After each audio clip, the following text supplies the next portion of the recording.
Whew, another week. You know what?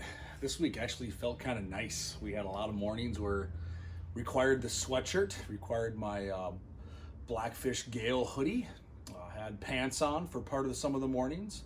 We woke up some mornings in the 50s. It felt wonderful because we've been so stagnant hot.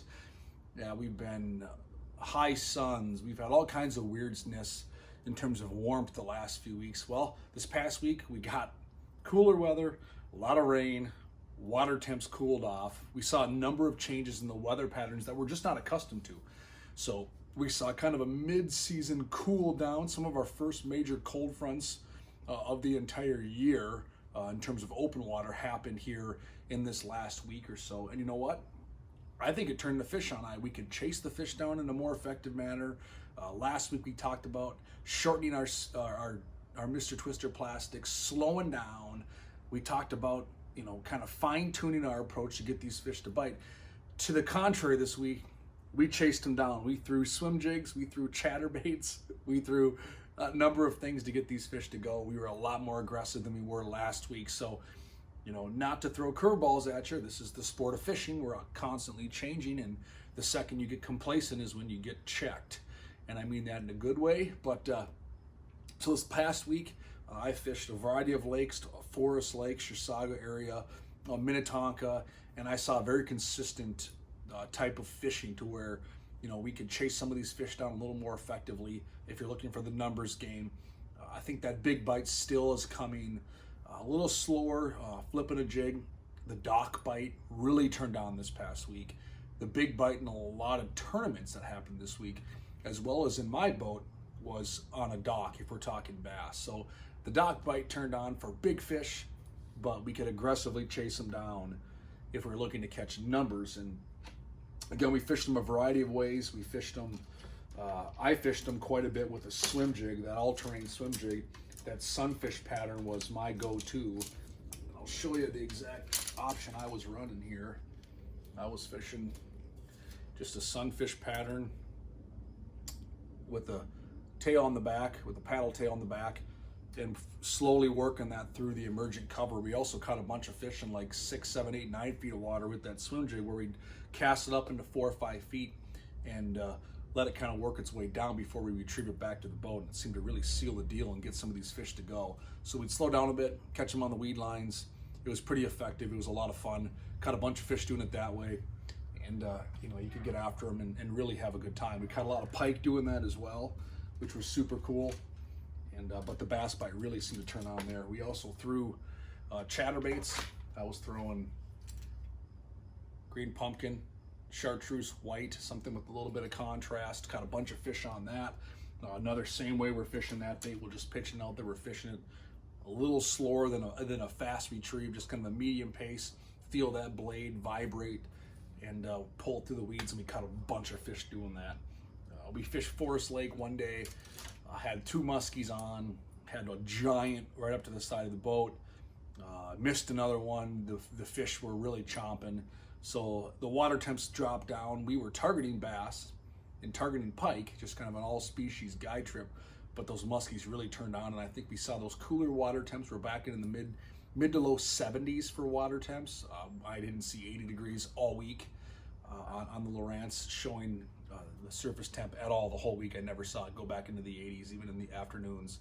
We were in the 70s all week, and at some points low 70s again, 72, 73, and I think that's what triggered some of these fish to bite. So great way to catch fish. We did throw a jig a little bit.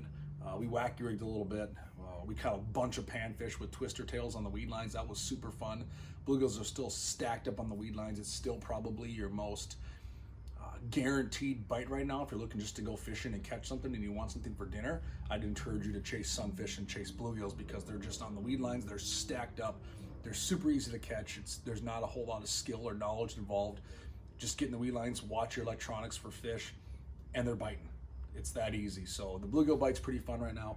Otherwise, the bass are chomping, the pike are chomping now. They're moving back to the weed lines. They're not as deep as they were a week ago. With those cooling temps, you're starting to see a lot of bait fish, whether it's minnows or sunfish, crappies, even perch on the lakes you might be fishing, starting to relocate on those immediate weed lines, I should say. And the pike and bigger game fish are following in. We didn't catch any walleyes this past week, nor can I say we really targeted them. We were primarily targeting bass, and kind of like that was our main focus. So you pick up a pike here or there, that kind of stuff. But the bass bite's good. I expect it to be good again this next week. I'm gonna go north for a while and chase some fish on Gull. So I'll be in the Brainerd area, but I'll be back down in the cities here later in the week and again next weekend, chasing down some more fish. So I'm seeing some consistent patterns. Again, we're speeding things up a bit, which is fun. I can be a little more active, chase down some of these fish. We caught some fish on a jig worm, Ned rig, that kind of stuff, but swim jigs, chatterbaits are putting numbers of fish in the boat if you're going out there to have a good time. And the pike bites back on that pattern as well, so you can catch a number of fish. We did use tieable wire this week on our chatterbaits and swim jigs because we were losing so many to pike.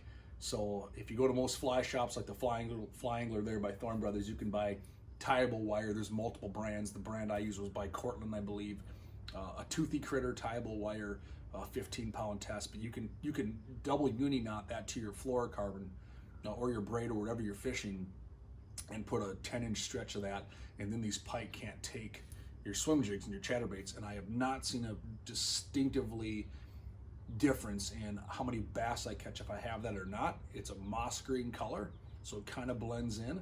So try that tieable wire if you want, and maybe it'll help you save some of your baits. After I lost 3 swim jigs and a chatterbait, I'm going, man, I'm down, $35 in baits already in an hour of fishing with a few clients in the boat. We went over to tieable wire and we never lost a fish after that. And I don't think it really hurt the bite. We still caught multiple bass on those setups. And then when the pike we did catch that would even choke it because they were so aggressive, we could land them and we weren't losing our lures. So check out that tieable wire if you want to, save your lures a little more and get after it that way. Otherwise, my intentions this week, I'm going to flip some jigs a little bit more, see if I can get a big bite. I'll definitely throw a swim jig. I'll definitely throw a chatterbait. I'll probably experiment more with some crankbaits, maybe throw some DT10s again when I, go up to Gull, see if some fish are cruising there. They're a little different than the Metro. They're an hour and a half north, 2 hours north, so you're going to see a change of pattern, I would expect. I'll probably fish some docks. I'm definitely going to fish some bluegills again because that bite's fun and it's on and it puts a lot of bends in the rod.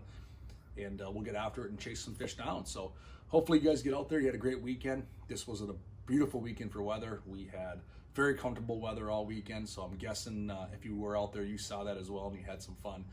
This week looks great. We have a chance of rain later this week, but hey man, the weatherman's been wrong more often than they've been right, with all due respect, and we're expecting to see another beautiful week on the water. So get out there. We're still in the summer patterns for the most part, and we're seeing water temps again in the low to mid 70s, and everything seems to be chowing. So have some fun, get out there, be safe, catch some fish.